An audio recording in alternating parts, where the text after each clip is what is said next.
Hello students, তোমাদের চুয়েটের exam গত 1 তারিখে শেষ হয়েছে।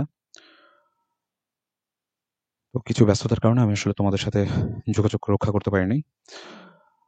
তো চুয়েটের সম্পর্কে কিছু কোশ্চেন, মূলত যে প্রশ্নটা এখন বেশি অ্যারাইজ করতেছে সেটা হচ্ছে তোমার যে তুমি একটা কোশ্চেন পুরোপুরি লিখে আসতে পারো নাই। তুমি হয়তোবা সূত্রটা ঠিক লিখছো,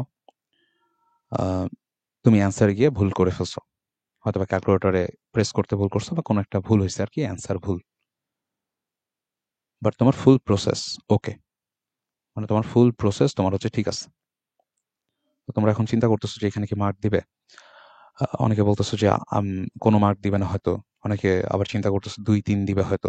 তো বিষয়টা কিরকম দেখো, যে একটা প্রশ্ন, ধরো আমি ধরে নিচ্ছি এটা কেমিস্ট্রি একটা প্রশ্ন, যে বল চার্লসের বা সমন্বয় সূত্র থেকে আসছে অথবা আদর্শ গ্যাসের সূত্র থেকে আসছে।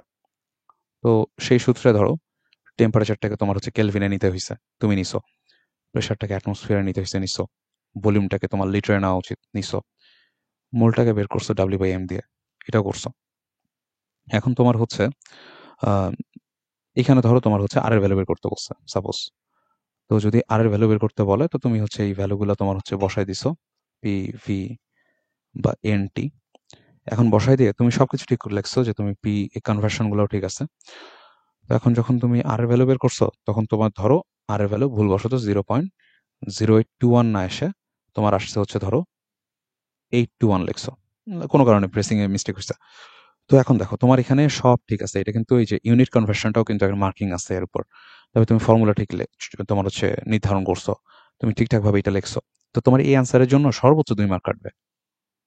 ঠিক আছে, 10-এর মধ্যে 2 কাটতে পারে, এর বেশি কাটবে না। ইভেন যেগুলো একটু বড় ম্যাথ, ধরো অনেক বড় ম্যাথ, ফুল ম্যাথ তুমি খুব সুন্দর করে করছো, মানে এক বিন্দু ভুল নাই। লাস্টে যায় তোমার হচ্ছে -2 হওয়ার কথা, তুমি ভুলবশত 2 লিখে রাখছো। ঠিক আছে, সেই ক্ষেত্রে হয়তো বা 0.5, মানে খুবই অল্প মার্ক কাটবে। কারণ তোমার ইঞ্জিনিয়ারিং এর মেথডটা হচ্ছে তোমার ফুল প্রসেসটাতে, তুমি প্রসেসটা কেমনে করছো এটা তো ক্যালকুলেটরের ব্যাপার। ক্যালকুলেটর প্রেস করলে চলে আসে। ঠিক আছে, তোমার যদি উপরে সব ঠিক থাকে তাহলে ওকে। এখন ধরো তোমার কি হয়েছে, তুমি ভুলটা কেমন হয়েছে, ধরো 3টা স্টেপ আমি চিন্তা করতেছি, একটা ম্যাথে 3টা স্টেপ। তো তুমি প্রথম স্টেপেই অ্যান্সারটা ভুল লিখছো, লাইক 2.08 আসার কথা, তুমি ভুলবশত 20.8 লিখছো। তো তোমার এই ক্ষেত্রে আসলে মার্ক নাও পাওয়ার চান্স বেশি। আবার ধরো সেকেন্ড স্টেপ পর্যন্ত গেছো, ঠিক লিখছো, লেখার পর এইখানে এসে ভুল করছো, তখন হয়তো বা তুমি 2 বা 3 পাবা। আবার ধরো সেকেন্ড স্টেপ ঠিক লিখছো, থার্ড স্টেপ এসে ভুল করছো, তাহলে হয়তো বা তুমি 4 বা 5 পাবা। আর থার্ড স্টেপ এসে সব ঠিক ছিল, লাস্টে অ্যান্সার ভুল করছো, হয়তো বা 8 পাবা। তো এটা হচ্ছে তোমার মার্কিং সিস্টেম।